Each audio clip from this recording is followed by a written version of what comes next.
सभी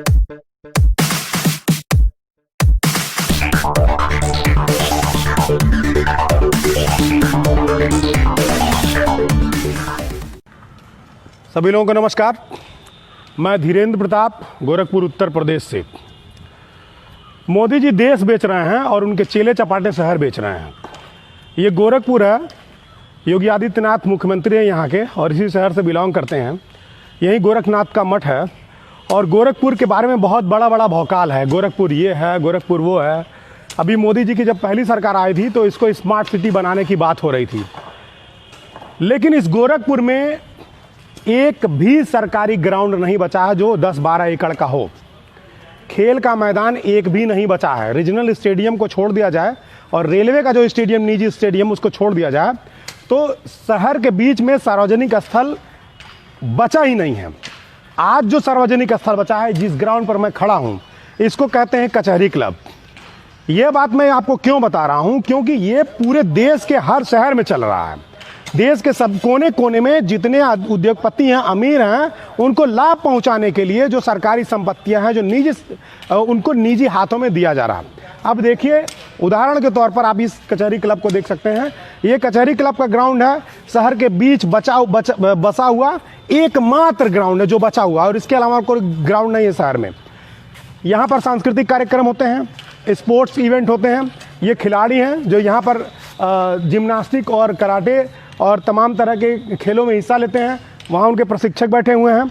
दूसरा, यहाँ पर जो कल्चरल एक्टिविटीज़ होती है, जो भी जैसे खादी ग्रामोद्योग का प्रदर्शन होता है, एनडीआरएफ जब कोई यहाँ पर प्रदर्शन करती है, उसको देखने के लिए लोग आते हैं। इसके अलावा जब भूकंप आया था तो लोग इसी ग्राउंड में आकर के शरण लिए थे, इस गोरख शहर के लोग। तो अब इस ग्राउंड में किया क्या जा रहा है, इस ग्राउंड के बाहर एक होटल है और बगल में दवा की मंडी है। ये होटल और इस दवा की मंडी और यहाँ पर पेट्रोल पंप है, इनमें किसी के पास पार्किंग की व्यवस्था नहीं है। अब जब पार्किंग की व्यवस्था नहीं है तो इस शहर के जितने समाज सेवी हैं वो समय समय पर ये मांग उठाते रहते हैं कि बिना पार्किंग की सुविधा के जीडीए या जिला प्रशासन एक होटल को कैसे चलने दे रहा है। बिना पार्किंग की व्यवस्था के दवाई की एक पूरी मंडी कैसे चल रही है। शहर में जाम एक बहुत बड़ी समस्या है और जाम की समस्या से निजात दिलाने के लिए जब सरकार जिला प्रशासन कोई पहल करता है तो हमारे सामाजिक कार्यकर्ता मांग उठाते हैं कि जितने बिना पार्किंग के कमर्शियल कॉम्प्लेक्स चल रहे हैं उसको बंद किया जा रहा है। लेकिन उसके बजाय जिला प्रशासन क्या कर रहा है, इस ग्राउंड में सार्वजनिक पार्किंग बना रहा है। सोचिए, खेल कूद के लिए, आपात स्थिति के लिए, सांस्कृतिक कार्यक्रमों के लिए शहर के बीच बचे हुए एकमात्र ग्राउंड में आज पार्किंग बनाया, निजी पार्किंग बनाया जा रहा है। और इस पार्किंग के लिए देखिए, पहले कहा गया था कि हम थोड़ा सा ज़मीन लेंगे। आइए मैं आपको दिखाता हूँ। कहा गया था थोड़ा सा ज़मीन लूँगा, यहाँ तक ये मार्किंग की गई थी। ये मार्किंग यहाँ पर देखिए, मैं आपको दिखाता हूँ। यहाँ पर गिट्टी और बालू भरा गया था, लेकिन अब इसको आगे बढ़ा करके यहाँ कर दिया गया। ये लाइन लगा दी गई है। आने वाले समय में निश्चित तौर पर ये पूरा ग्राउंड कवर कर लिया जाएगा। तो ये केवल गोरखपुर की बात नहीं है, ये पूरे देश में हो रहा है। जहाँ कहीं भी इस तरह की कोई व्यवस्था है, जहाँ सरकारी ज़मीन है, उसको निजी हाथों में सौंपने के लिए पूरा प्रशासन लगा हुआ है। और निजी हाथ मतलब बड़े उद्योगपति या अमीर लोग या बड़े बिजनेसमैन। अब चूँकि ये मामला गोरखपुर से जुड़ा हुआ है और पूरे देश के लोग हमारे पेज से जुड़े हुए हैं, तो उनको लग सकता है कि भाई ये हमसे जुड़ा मामला नहीं है। लेकिन आज जब आप इसको नज़दीक से जानेंगे तो ये मॉडल पूरे देश में लागू किया गया है कि जो भी सरकारी संपत्ति हो उसको निजी हाथों में कैसे सौंपा जाए। लॉकडाउन का बहाना है, लॉकडाउन में धरना प्रदर्शन करने की अनुमति नहीं है, इस नाते कोई अपने घर से निकल करके धरना प्रदर्शन नहीं कर सकता है, या राजनीतिक पार्टियों को धरना प्रदर्शन करने की अनुमति नहीं दी जा सकती है। सोशल डिस्टेंसिंग, फिजिकल डिस्टेंसिंग का बहाना बना करके ऐसा किया जा रहा है। लेकिन इसके पीछे हो क्या रहा है, इसके पीछे हमारे एयरपोर्ट बेचे जा रहे हैं। आपको पता होगा कि हमारे 6 एयरपोर्ट बिक गए। रेल निजीकरण, निजी हाथों में जा रही है। अभी कोरोना महामारी का बहाना लेकर के आप जब आंकड़े जारी होंगे तो आप देखेंगे कि देश का क्या बंटाधार किया गया है और देश की कितनी संपत्ति कितने निजी लोगों के हाथों में दे दी गई है। तो अब मैं आपको दिखाने जा रहा हूँ, ये मार्किंग लगा है डंडा लगा करके। अब मैं आपको दिखाने जा रहा हूँ कि किन व्यवसायियों के लिए इस पूरे ग्राउंड को मारा जा रहा है, ख़त्म किया जा रहा है। हमारे साथ सारे स्पोर्ट्समैन बने हुए हैं जो यहाँ पे खेल कूद करते हैं। वो लोग इस बात से आहत हैं कि केवल चंद लोगों की कारें खड़ी करने के लिए इस पूरे ग्राउंड को ख़त्म किया जा रहा है। ये देखिए, ये है पतंजलि स्टोर। अब ये इतना बड़ा स्टोर है, बहुत लंबा है, पीछे तक अंदर गहराई तक धंसा हुआ है, लेकिन इस पतंजलि स्टोर में पार्किंग की कोई व्यवस्था नहीं है। ये शहर के बीचों बीच स्थित है और हमारा जीडीए कहता है कि बिना पार्किंग के आप इस तरह का व्यवसायी प्रतिष्ठान नहीं चला सकते, लेकिन ये बिना पार्किंग के खड़ा चल रहा है। यहाँ पर पार्किंग की कोई व्यवस्था नहीं। दूसरे, इसी के बगल में दवा की मंडी है। ये पूरा दवा का, इसके पीछे मंडी है। ये पतंजलि स्टोर दवाई का, आप जानते हैं कि रामदेव जी भले उनके सैंपल्स फेल हो जा रहे हैं, लेकिन उनकी दवाइयाँ दनादन बिक रही हैं। ये खुद अपना इलाज जो है एम्स में कराते हैं और लोगों को बोलते हैं पतंजलि पतंजलि। तो ये पार्किंग के लिए देखिए, पहले ये जो ये पूरा जो कॉम्प्लेक्स है, इस कॉम्प्लेक्स का अंदर तक ये जो 20 फीट का हिस्सा था, यहाँ तक ये पिलर था और ये बरामदा था लोगों के आने जाने के लिए, लेकिन अब इसको पैक करके पूरा कवर करके दुकान बना दिया गया। पार्किंग की यहाँ पर कोई व्यवस्था नहीं है। ठीक। दूसरा, आप देखिए सड़क, देखिए आप देखिए सड़क को देख करके अंदाज़ा लगाइए। ये सड़क देखिए यहाँ कितना चौड़ा है। ठीक, करीब 70-80 फीट चौड़ाई है सड़क की, लेकिन ठीक यहाँ से देखिए, ये यहाँ सड़क 30 फीट कर दी गई, पतली कर दी गई। क्यों? क्योंकि यहाँ पर सामने शिवाय होटल है। अब होटल तो किसी गरीब का होगा नहीं, वो ये होटल जो है, इसमें होटल में पार्किंग नहीं है और होटल का जो पोर्च है देखिए, वो सीधे सीधे सड़क के अंदर घुसा हुआ है। सड़क के अंदर घुसा करके पोर्च बनाया गया और ये देखिए गाड़ियाँ खड़ी हैं यहाँ पर। ठीक है, गाड़ी पे लिखा है भारत सरकार। तो ये गाड़ियाँ यहाँ पर खड़ी हैं, बिना पार्किंग के ये होटल चल रहा है। और इसके बाद अब मैं आपको दिखा रहा हूँ, ये मुख्यमंत्री के शहर गोरखपुर का हाल है। ठीक है, तो पोर्च आपने देख ही लिया। ये पेट्रोल पंप चल रहा है। अब सोचिए, ये पूरा चौराहा है, यहाँ पेट्रोल पंप पर अगर ये मोटरसाइकिलें खड़ी हैं और यहाँ आकर के 4-5 कारें लाइन में लग जाएं तो इस चौराहे पर जाम नहीं लगेगा। ये देखिए पूरा एरिया छोड़ दिया गया है और शिवा होटल के लिए, सड़क को पतला कर दिया गया। ये पेट्रोल पंप चल रहा है।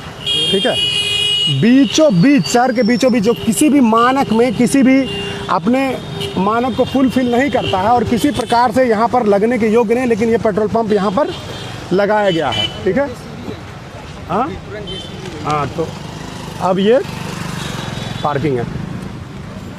तो इनको, केवल इन लोगों को लाभ पहुंचाने के लिए इनकी गाड़ियां खड़ी हो सके वहां पर, बड़े बड़े लोगों की को गाड़ियां, देखिए सड़क पर गाड़ियां खड़ी कर रहे ना, तो ये गाड़ियां सड़क पर ना खड़ी हों, इसके लिए इस पूरे खेल के मैदान को, सांस्कृतिक मैदान को, जो शहर के बीच में बचा हुआ एकमात्र अकेला मैदान है, शहर के बीच में और कोई मैदान नहीं। आपको मैं बता दूं, इसके पहले तमकुही का मैदान था, यहाँ पर ख़त्म कर दिया गया, नॉर्मल ग्राउंड को ख़त्म कर दिया गया। अब इस मैदान पर सबकी नज़र गड़ी हुई है। ये क्यों बता रहे हैं हम आपको, पूरे देश को इसलिए दिखा रहे हैं कि ये मॉडल मुख्यमंत्री के शहर में इस्तेमाल किया जा रहा है, देश के अन्य ज़िलों में पता नहीं क्या स्थिति होगी। ठीक है, तो ये कचहरी क्लब आप देख रहे हैं। ठीक, अब इसको थोड़ा सा एक, अगर आप बोर्ड देखेंगे तो इसके बारे में पता चल जाएगा कि इसका उद्देश्य क्या था। यहाँ पे देखिए बोर्ड लगा हुआ है, शिलान्यास का बोर्ड लगा हुआ है, जिसमें लिखा है the physical culture cooperative society limited कचहरी क्लब, गोरखपुर के परिसर में मुख्य गेट एवं बाउंड्री वाल के निर्माण कार्य का शिलान्यास श्री रवि कुमार NG IAS। ठीक है, ये मतलब पहली लाइन पढ़िए, द फिजिकल कल्चर कोऑपरेटिव। ये फिजिकल और कल्चर का मतलब क्या है? फिजिकल का मतलब जो खेल कूद की एक्टिविटीज़ हैं, और कल्चरल का मतलब जो सांस्कृतिक कार्यक्रम यहाँ पर होते हैं। तो ये दोनों जो सांस्कृतिक कार्यक्रम और खेल कूद के लिए जो ग्राउंड है, अब उसका गला घोट करके उसको ख़त्म कर दिया जा रहा है। और ये मुख्यमंत्री जी के शहर में हो रहा है, हमारे गोरखपुर में हो रहा है। Modi ji Indian oil corporation बेच रहे हैं, ONGC बेच रहे हैं, एयरपोर्ट बेच रहे हैं और रेल बेच रहे हैं, और हमारे योगी जी जो हमारे शहर की संपत्तियां हैं वो बेच रहे हैं। हालांकि इसको बेचा नहीं जा रहा है, लेकिन इसका व्यवसायीकरण किया जा रहा है। यहाँ पर पार्किंग बना दिया जाएगा, तो भाई यहाँ पे क्या एक्टिविटी हो पाएगी? ग्राउंड का जब गला घोट दिया जाएगा तो यहाँ पर बहुत सारी एक्टिविटीज़ नहीं हो पाएगी। और चंद लोगों की पार्किंग, जैसे हज़ारों लोग जब इसका इस्तेमाल करके यहाँ खेल कूद करते हैं, यहाँ ऐसा नहीं है। देखिए वहाँ किनारे ये कुश्ती का मैदान है, कुश्ती का हाल है। ठीक है, और कुश्ती के हाल के बाद ये देखिए, यहाँ जिम्नास्टिक होता है, यहाँ जिम्नास्टिक होता है और यहाँ कराटे होता है। ये जो जगह है, यहाँ से कम 400 से 500 राष्ट्रीय अंतर्राष्ट्रीय मेडल यहाँ से निकले होंगे, खिलाड़ी निकलते हैं यहाँ से। लेकिन जब इसको केवल चंद लोगों की कारें खड़ी करने के लिए जब इसका इस्तेमाल होगा, तो उन खिलाड़ियों के लिए कोई जगह नहीं बचेगा, कोई व्यवस्था नहीं बचेगी। और जब कभी भूकंप आएगा इस तरह की कोई प्राकृतिक आपदा आएगी, उस समय हमारी जो NDRF की टीम है वह कहाँ खड़ी होगी? सड़क पर खड़ी होगी। लोग शेल्टर के लिए मैदान खोजते हैं, तो मैदान उनको कहाँ मिलेगा? तो मैं आपसे अपील करना चाहता हूँ कि आप लोग इस वीडियो को देखें और समझें।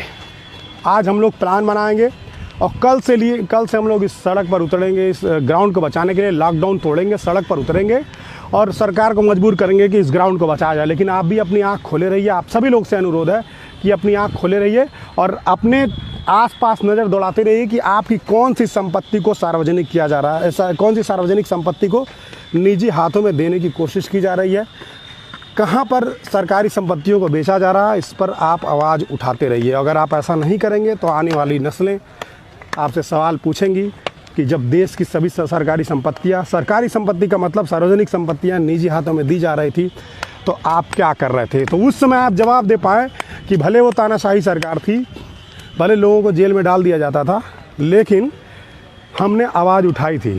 तो आपको आवाज़ उठाना पड़ेगा।